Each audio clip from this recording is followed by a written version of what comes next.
প্রভাব খাটিয়ে রাজুকের প্লট বাগিয়ে নিয়েছিলেন প্রধানমন্ত্রীর কার্যালয়ের ১৫ কর্মকর্তার গাড়ি চালকরা। যদিও এসব প্লট বরাদ্দ পাওয়ার কথা ছিল রাষ্ট্রের বিশেষ অবদান রাখা ব্যক্তিদের। দুদক বলছে প্লট বরাদ্দের পেছনে দায়ী ব্যক্তিদের বিরুদ্ধে ব্যবস্থা নেওয়া হবে। এদিকে ক্ষমতার অপব্যবহার করে সাবেক প্রধান বিচারপতি এবিএম খায়রুল হকের প্লট বরাদ্দের অভিযোগ অনুসন্ধান শুরু করেছে দুদক। জেমসন মাহবুবের প্রতিবেদন। রাজুকের প্লট পতিত প্রধানমন্ত্রী শেখ হাসিনার স্বজনদের মতোই রাজুকের প্লট বাগিয়ে নেন প্রধানমন্ত্রী দপ্তরের ১৫ কর্মকর্তার চালকরা।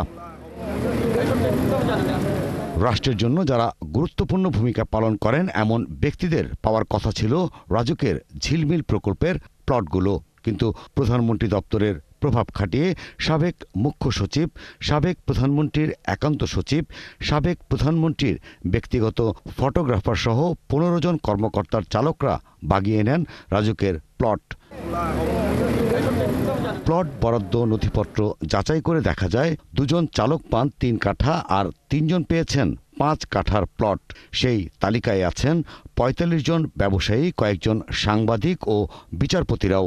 এদের মধ্যে চালকরা কোন ক্যাটাগরি ও কাদের সুপারিশে প্লট পেল তা খতিয়ে দেখা হবে। একই সাথে খতিয়ে দেখা হবে প্রধানমন্ত্রীর দপ্তরের কর্মকর্তাদের গাড়ির চালকরা রাষ্ট্রের কি গুরুত্বপূর্ণ অবদান রেখেছেন সেটিও। গণপূর্ত এবং গৃহায়ণ মন্ত্রণালয়ে যে এসআরও রয়েছে সেখানে উন্নয়ন কর্তৃপক্ষ রুলস ১৯৬৯-এর ১৩ এই ধারায় অধিকতর সংশোধন করে আপনার বিশেষ বিবেচনায় এইটা যারা রাষ্ট্রের বিভিন্ন অসামান্য অবদান রেখেছেন বিভিন্ন ক্ষেত্রে তাদেরকে দেবার একটা প্রভিশন এখানে রাখা হয়েছিল।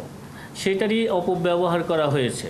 তারা অসামান্য অবদান রেখেছেন এরকম কারো বিষয় তো আমাদের নজরে এলো না। এদিকে ক্ষমতার অপব্যবহার করে সাবেক প্রধান বিচারপতি এবিএম খায়রুল হক অবৈধভাবে সরকারি প্লট বরাদ্দ নেওয়ার প্রাথমিক সত্যতা পেয়েছে দুদক।